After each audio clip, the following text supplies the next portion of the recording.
नमस्ते दोस्तों, स्वागत है आपका मेरी नई कहानी में। मेरा नाम मीरा है और मैंने समीर से सच्चा प्यार किया था। हमने बहुत सपने देखे थे, पर शादी के अगले ही पल मुझे एहसास हुआ कि मैं एक घर में नहीं बल्कि एक कसाई खाने में आ गई हूँ।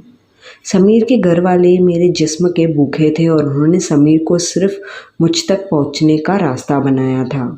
मेरे ससुराल वालों की आंखों में मेरे लिए आशीर्वाद नहीं बल्कि एक गंदी भूख थी।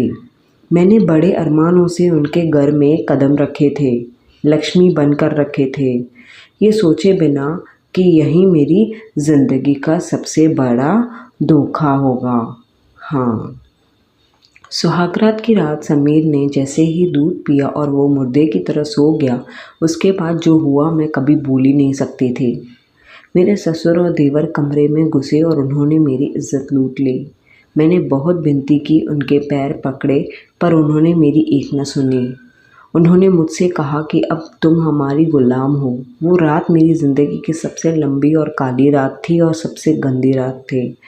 मैंने अपने सुहाग के बिस्तर पर ही अपनी इज्जत का जनाजा उठाया था और उठाते देखा भी था, और तभी ही मैंने तय किया कि मैं इन्हें छोड़ूंगी नहीं।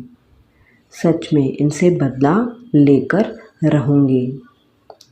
उन दरिंदों को लगा कि मैं शर्म के मारे चुप रहूंगी, पर मैंने अपने घूंघट में एक छोटी सी रिकॉर्डिंग चिप छुपाई हुई थी। मैंने उनकी हर गंदी बात को, हर एक गंदी हरकत को असली चेहरे में रिकॉर्ड कर दिया था। मैंने वही सबूत अपने भाई को भेज दिए जो पुलिस में था। जब सुबह समीर उठा और उसने मुझसे पूछा कि मैं क्यों रो रही हूँ, तो मैंने उसे कुछ नहीं बताया। मैं चाहती थी कि वो अपने बाप और भाई का असली चेहरा खुद दुनिया के सामने देखे, विथ प्रूफ देखे। ना ही मैं उसको ऐसे बात में बताऊँ, वो विश्वास वैसे भी नहीं करता था, और जब भी वो प्रूफ दिखेगा तो उसे खुद ब खुद विश्वास हो जाएगा कि मैं कितना सही बोल रही थी। अगले ही दिन जब पूरा परिवार नाश्ते पर बैठा था, तभी पुलिस ने घर को घेर लिया था। मैंने वही रिकॉर्डिंग पूरे घर में लाउड स्पीकर पर चला दी, स्क्रीन पर नहीं चलाई, शर्म आ रही थी। ससुराल वालों के चेहरे का रंग उड़ गया था। मैंने वही टेबल पर उनके खिलाफ बयान लिखा और उन पर थूका। पुलिस उन्हें एक घसीट के ले गई और पूरे मोहल्ले ने उनका वो गंदा चेहरा देख लिया। समीर ने जब सच सुना तो उसने अपने ही बाप को और भाई को हमेशा के लिए मिटा देने की कसम खाई और बोला, अभी मैं इनको बिल्कुल भी नहीं छोड़ूंगा, इनको पुलिस के हवाले कर कर ही रहना है। आज मैं उस घर में नहीं हूँ, पर वो घर अब तक कब्रिस्तान बन चुका था।